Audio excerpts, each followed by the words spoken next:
Hello, and welcome back to another Weather Guy video. Today, we'll be talking about a quick snowmaker that will be moving across the country this week.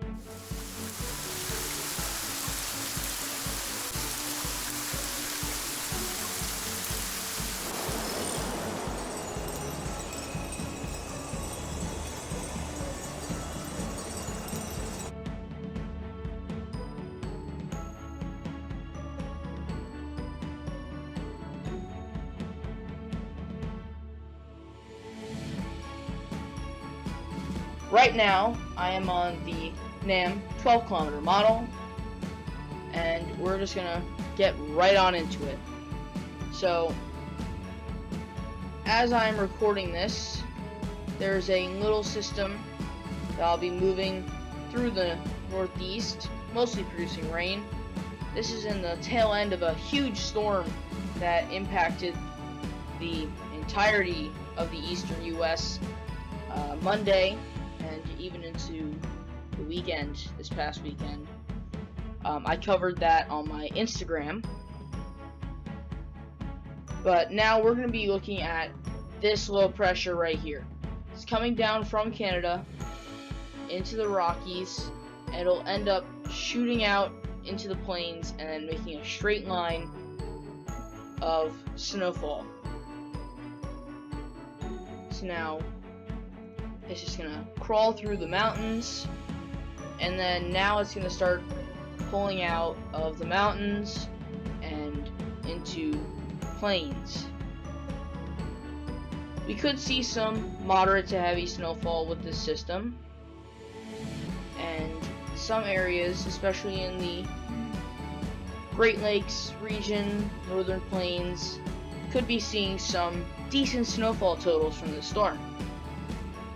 So it's just going to slide across, and then we get into the northeast, where the I-95 corridor will be mostly rain. Boston could pick up some snow, but areas like Connecticut, Rhode Island, New York City, Philadelphia, DC, all rain.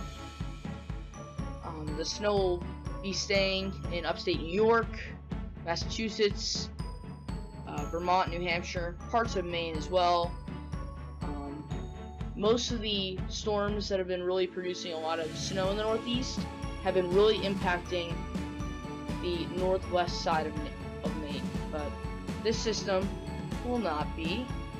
It'll just be creating this straight line-ish across the plains and into the northeast.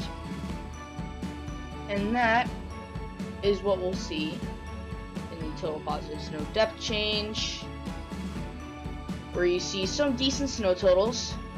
In the Rockies, you could see some areas getting a foot, but now in the plains, you could see a large swath of snow getting 3 to 5 inches of rain, of snowfall, actually, into New York, Michigan, and then here's our main swath of snow, which could be producing multiple spots of 6 to 12 inches of snow.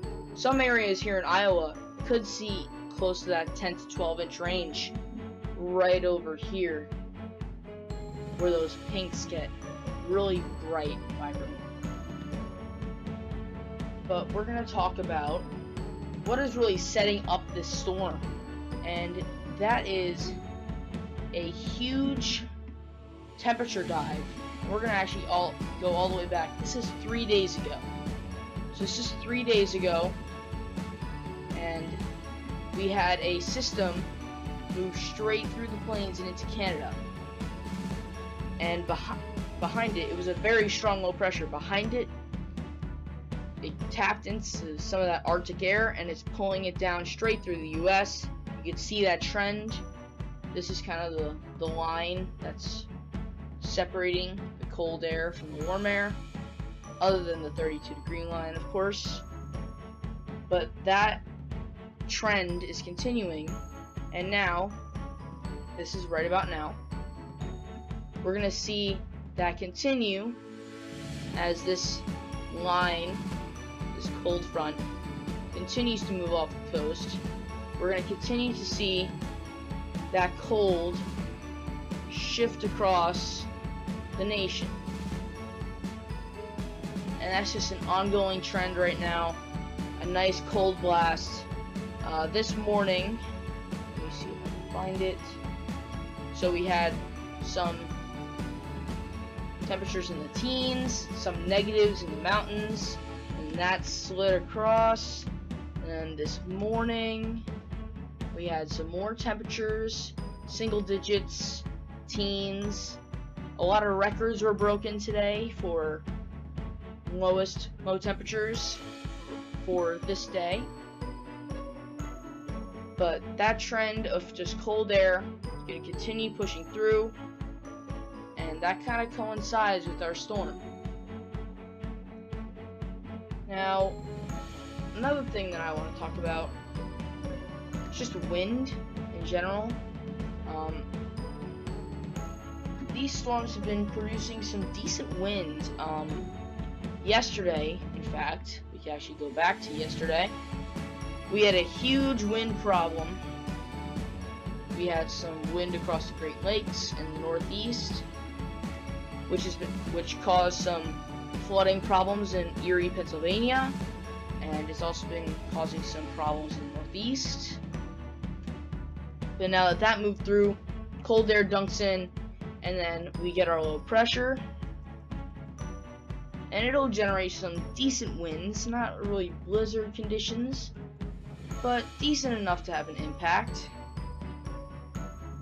And it kind of just reaffirms that cold front right here, and that just shifts further south and east.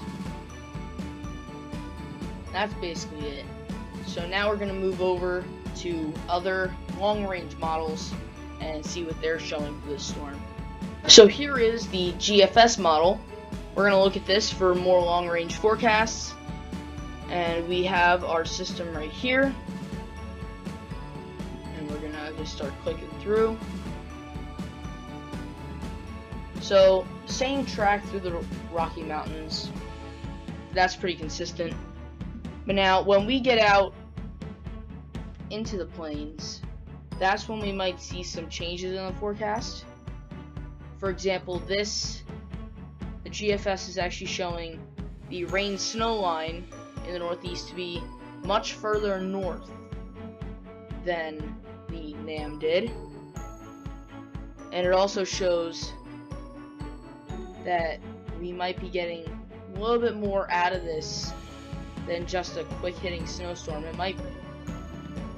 We might have a new low pressure that explodes, and we could get some decent winds off the coast, probably just the Cape, but into like Nova Scotia, Canada. But that's all I wanted to show, really, with the radar, other than the total positive snow depth change, which again shows that more northern trend, but still some snow in Boston.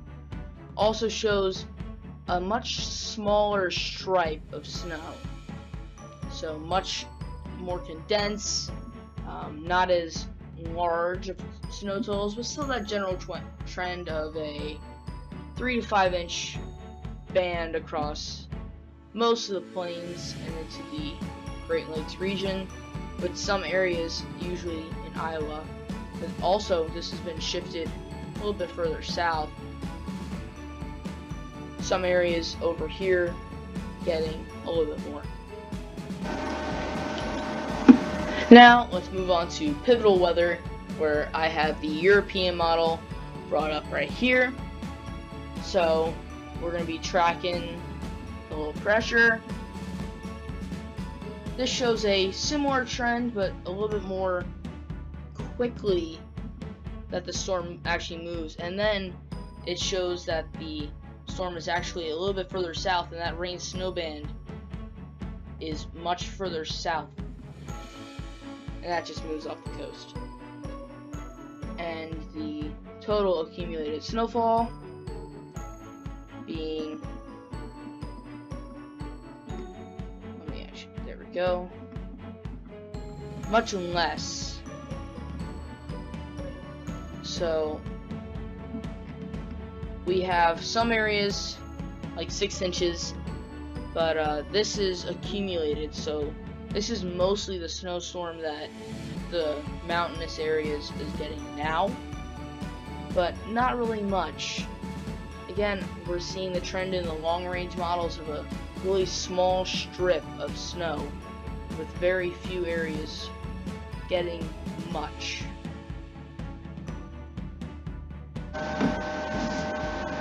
Thank you guys for watching. Make sure to hit the like button if you like this video, and subscribe and hit the bell to receive notifications when I post another weather guide video. As always, stay safe, and I'll see you guys next time.